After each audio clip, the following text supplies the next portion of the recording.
వేల కోట్ల ఆస్తులట మన ఎమ్మెల్యేలకు. ఒకప్పుడు ప్రజాసేవ చేసేవారంతా ఊదారంగా ఉండేవారు. నిరాడంబరమైన జీవితాన్ని గడిపేవారు. వివాదాల జోలికి వెళ్లేవారు కాదు.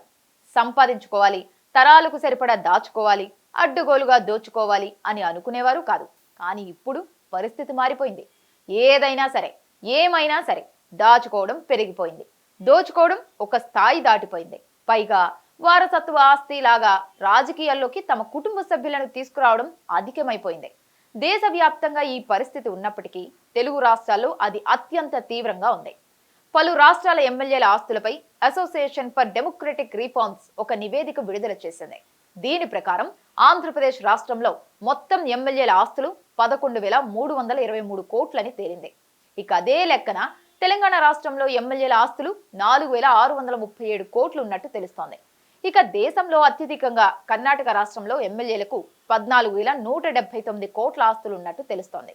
ఇక దేశంలో మొత్తం 119 మంది బిలియనీర్ ఎమ్మెల్యేలు ఉన్నారు. ఇందులో కర్ణాటక రాష్ట్రం నుంచి 31 మంది, ఆంధ్రప్రదేశ్ రాష్ట్రం నుంచి 27 మంది ఉన్నారు. మెజార్టీ ఎమ్మెల్యేలకు ఎక్కువగా మైనింగ్, ఇతర వ్యాపారాలు ఉన్నాయి. చాలా మంది ఎమ్మెల్యేలు కాంట్రాక్ట్ సంస్థలను నిర్వహిస్తున్నారు. వీరంతా కూడా తమ సంస్థలలో కుటుంబ సభ్యులను భాగస్వాములు చేశారు. రాజకీయ నాయకుల కాంట్రాక్టు సంస్థలు ప్రభుత్వ నిర్మాణాలలో పాలు పంచుకుంటున్నారు.